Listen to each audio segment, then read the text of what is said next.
সিদ্দিক আকবর রাদিয়াল্লাহু আনহু চোখের পানি ছেড়ে দিয়ে কাঁদছেন। অনেক সাহাবী মনে করলো আবু বকর সিদ্দিক বুঝি এই আয়াতের ভালো মর্ম বুঝে নেই, এই আয়াতের আসল মর্ম কি, আল্লাহ যে শুভ সংবাদ দিবেন এটা মনে হয় আবু বকর বুঝে নেই। সাহাবায়ে কেরামকে ডেকে জিজ্ঞেস করলেন, আবু বকর আপনি চোখের পানি ছেড়ে দিয়ে কাঁদছেন, বেকারার হয়ে কাঁদছেন, কারণ কি?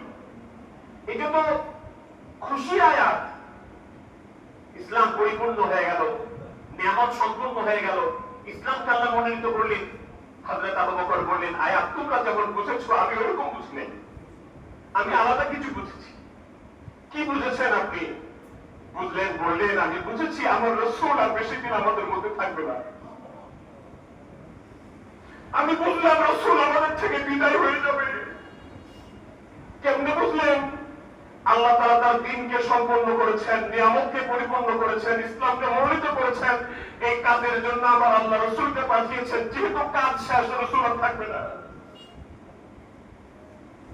রাসূল প্রেম আবু বকরের কলিজার মধ্যে এমন ছিল, তিনি বুঝেছেন আমার রাসূল আর জগতে বেশি দিন থাকবে না। এই সফর মাস রাসূল করিম সাল্লাল্লাহু আলাইহি ওয়াসাল্লাম অসুস্থ হয়ে গিয়েছিলেন। সফর মাসের শেষ বুধবার, আগামী যে বুধবারটা আসতেছে এই বছরের জন্য এই সফর মাসের শেষ বুধবার, এই দিন রাসূল করিম সাল্লাল্লাহু আলাইহি ওয়াসাল্লাম কিছুটা সুস্থ হলেন, কিছুটা সুস্থ বোধ করলেন। সুস্থতা বোধ করে তিনি গোসল করেছিলেন, গোসল মুবারক করেছিলেন। এই জন্য এই দিনটা রাসূল করিম সাল্লাল্লাহু আলাইহি ওয়াসাল্লামের একটু সুস্থতার দিন। এই জন্য এই দিনটাকে বলা হয় আখিরি চাহার সোমবার, রাসূল পাক সাল্লাল্লাহু আলাইহি ওয়াসাল্লামের কিছুটা সুস্থতার দিন। এরপরে রবিউল আউয়াল মাস আসলো। রবিউল আউয়াল মাসে রাসূল করিম সাল্লাল্লাহু আলাইহি ওয়াসাল্লাম ঠিকই শরীয়তের পর্দা অন্তরে চলে গেলেন।